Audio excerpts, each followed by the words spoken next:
السلام علیکم ویورز. آج کا پہلا سوال ہے گجرات سے. مائزہ علی ہیں جنہوں نے سوال بھیجا ہے.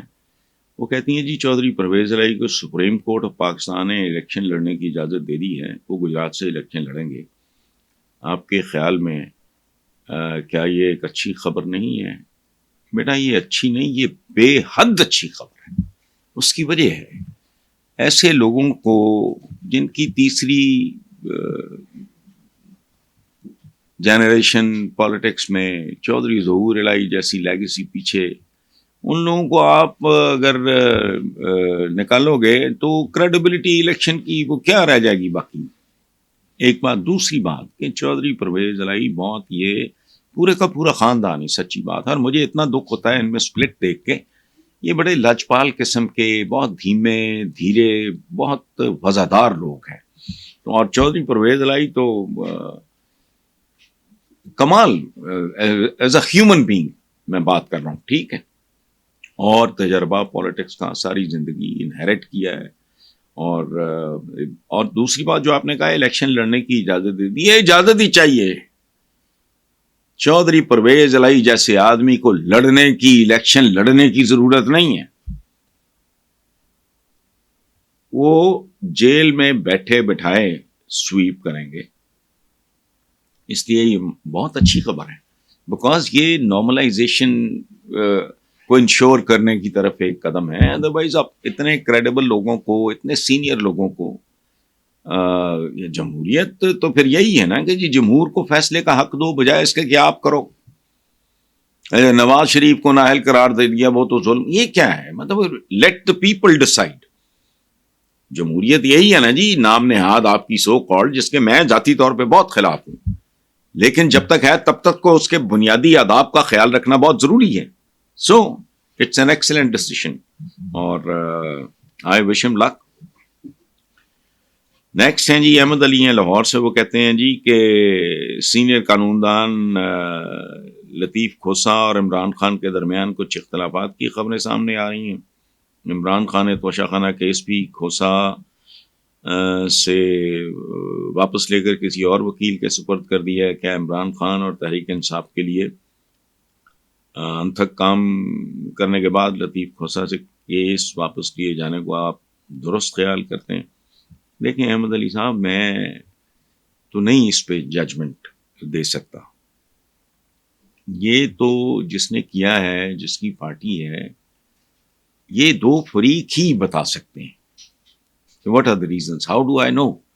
دوسری طرف عمران کا ایک اپنا طریقہ کار ہے، مزاج ہے، افتاد طبع ہے، ٹیمپرامنٹ ہے. مجھے آج تک نہیں سمجھ آئی کہ جہانگیر ترین سے لے کے عبدالعلیم خان تک، چودھری سرور تک. چودھری سرور تو خیر خود ہی چھوڑ گئے تھے. ان کے لیے وہاں اگر اس طرح کا انوائرمنٹ بن گیا اور جو کچھ ان کے ساتھ ہوا تو میری سمجھ سے باہر ہے. اور بھی کچھ لوگ ہوں گے. ہاں، یہ Nadeem Afzal Chand Peoples Party, what a wonderful human being. اس کو تو بندہ بطور دوست بھی، ان میں سے کسی کو بھی، سچی بات، چودھری سرور کی تو ساری پرورش ہی ہوئی ہے جمہوریت کی ماں کی گود میں، یعنی انگلینڈ میں. تو بہرحال یہ تو عمران خان بتائیں یا کھوسا صاحب بتائیں تو کوئی بات سامنے، میں ہوا میں تیر نہیں چلا سکتا. لاسٹ کوشچن ہے جی کامران احمد ہیں کراچی سے. وہ کہتے ہیں جی نواز شریف نے کہا کہ ملک کی عوام کی خدمت کرنے پر کئی بار جیل کا سامنا کرنا پڑا. وہ کمال ہے بھائی. انتقام نہیں، ترقی کی سیاست پہ توجہ مرکوز ہے. اچھا، اگر نواز شریف کو اقتدار ملتا ہے تو کیا اس بار یہ ملکی سسٹم کو صحیح طور پہ چلانے کی اہلیت رکھتے ہیں؟ دیکھیں کامران صاحب، میں اہلیت کی بات تو بہت بات کی ہے نا، کچھ بھی نہیں، بلو ایوریج ایک آدمی. اے شمشاد جو سابق وزیر خارجہ، اب وزیر خارجہ کہتا ہوں، سیکرٹری خارجہ رہے ہیں، پوچھ لیں یو ایس کو آس پڑھنے والے. یہ اس کو تو چھوڑیں آپ. اہلیت ہو بھی تو نہیں، چونکہ اس طرح کے کھیل میں اہلیت ہونا اپنی جگہ پہ، نیت ہونا بہت ضروری ہے، یہ یاد رکھیں۔ دیکھو نا، اہلیت تو جیب کترے میں بھی اپنے ٹائپ کی بہت ہوتی ہے، یہ میری جیب کاٹ کے لے گیا مجھے پتہ نہیں چلا، تو میں کو بھنگی چرسی تو نہیں، بقائمی ہوش و واس میری جیب کٹ گئی ہے اور مجھے نہیں پتا، تو فنکار نہیں وہ، اہلیت تو بہت ہے لیکن نیت اس کی کیا ہے کہ اس نے میری جیب کاٹی۔ سو گورننس ایک ایسا کھیل ہے جہاں بانی، یہ بہت بڑا آرٹ بھی ہے، دنیا کا سب سے بڑا آرٹ بھی یہی ہے، دنیا کا سب سے بڑا فن بھی یہی ہے، کرافٹ بھی یہی ہے، آرٹ بھی یہی ہے، اور اس کے پیچھے بنیادی چیز ہوتی ہے نیت۔ اہلیت پھر اللہ آپ کو اس قابل کر دیتا ہے۔ اور دوسری بات یہ ہے، کچھ زمانہ ہے یار، اہلیت شہلیت کی آج کل کو لمبی چوڑی نہیں، ول چاہیے ہوتی ہے۔ اہلیت کی کیا اوقات ہے بھائی؟ میری آپ کی کیا اہلیت ہے؟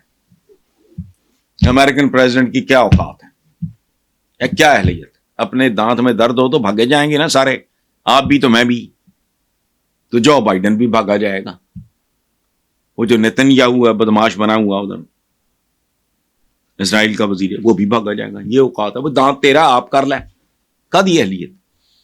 اچھا بلڈ گروپ ہے جی میرا، میں اس کو جاننا چاہتا ہوں کہ خدا نہ خواستہ کو مسئلہ بن جائے تو فوری طور پہ ان کو پتا ہو کہ بھی اس آدمی کا بلڈ گروپ یہ ہے، اس کو اس گروپ کا خون چاہیے، تو مجھے لیب بتائے کس بات کی اہلیت؟ انسانوں میں اہلیت شہلیت، اور خاص طور پہ یہ اسپیشلائزیشن کا دور ہے۔ ایک نیم خاندہ سے آدمی نے کیا کرنا ہے؟ ایکسپرٹس منگاؤ، لوکل اور غیر ملکی ایکسپرٹس کو بٹھا کے دیکھو کون کیا بات کر رہا ہے، نتیجے پہ پہنچو، پالیسی بناؤ، امپلیمنٹ کرو، حرام نہ کھاؤ، ختم۔ اہلیت کس بات کی مجھے بتائیں؟ آپ سارا کھانا بنا لیتے ہیں، میں آپ سے میں بھائیوں کی طرح ایک سوال پوچھ رہا ہوں، کامران احمد صاحب مجھے بتائیں، کھانا پکانا آتا ہے؟ روٹی پکانی آتی ہے؟ مجھے بھی نہیں آتی۔ اچھا آپ کو آتی ہوگی، تو پھر کپڑا سینا آتا ہے؟ وہ بھئی ہمیں درزی چاہیے تن ڈھانپنے کے لیے، یا ریڈی میڈ کپڑا چاہیے، پیٹ بھرنے کے لیے ہمیں خانسامہ چاہیے، یا آپ کی اہلیہ کام کریں، یا انسان کی کوئی اوقات نہیں۔ ایک چھوٹی سی ہڈی ٹوٹ جائے تو ہاسپٹل، گھر میں کر لو، نہیں۔ بیسیکلی یہ اسپیشلائزیشن کا دور ہے، اس میں انڈسٹری سے لے کے ٹریڈ، کامرس، ایگریکلچر، آبادی کیسے کنٹرول، یہ وہ سارا کچھ بھی نہیں، لکھی پڑی باتیں ہیں۔ دنیا کے ٹاپ کے ایکسپرٹس منگاؤ اپنے جو ہیں، تاکہ ان کو مقامی کنڈیشنز کا پتہ ہو۔ غیر ملکی ایکسپرٹ اگر کو بات کرے اس طرح کی جو ہمارے ساتھ لگا نہیں کھاتی، میچ نہیں کرتی، تو لوکل اس کو بتائے گی جی ہماری یہ کلچرل قسم کی یا ریلیجس قسم کی یہ وہ سارا، یہ تو کوئی بات نہیں۔ اس لیے پلیز، ان کے اندر تو اہلیت بھی نہیں ہے، یہ تو نیم خاندہ سے ان پڑھ سے لوگ ہیں۔ میں تو 1000 بار کہہ چکا ہوں کہ میں 50 لفظوں کی ایک لسٹ بنا دوں، اس کے بغیر گفتگو کر کے بتا دیں، جوکروں کی طرح شبانہ روز محنت انیات آنکھوں میں آنکھیں ڈال کے، اس طرح کی ہم ہی مارتے ہیں کچیں، کخ بھی نہیں پتا ان کو تو بولنا بھی نہیں آتا۔ تو اہلیت کو تو چھوڑیں، اچھا وہ نہ بھی ہو، نیت ہی ہو۔ اور میں ایک بات آپ کو بتاؤں، کل اگر نواز شریف ملفوف انداز میں، ڈھکے چھپے الفاظ میں یہ کہہ دے کہ مجھ سے جو جو غلطیاں ہوئیں، میں ہی نہیں کہہ رہا کہ وہ سٹیج پہ کھڑا ہو کے یہ اپنی کسی اس طرح کے کو کمیشن کک بیک کا اعتراف کریں، نہیں، کہ مجھ سے جو ماضی میں غلطیاں ہوئیں، میں دھرتی کی قسم کھاتا ہوں ان میں سے کوئی غلطی نہیں دہراؤں گا۔ میرے جیسے بندہ بھی کہے گا کہ ٹھیک ہے اب آزما، جب تک اعتراف گناہ، اعتراف جرم چاہے انڈائریکٹ طریقے سے کرو نہیں ہوتا۔ گڈ بائے بھائی۔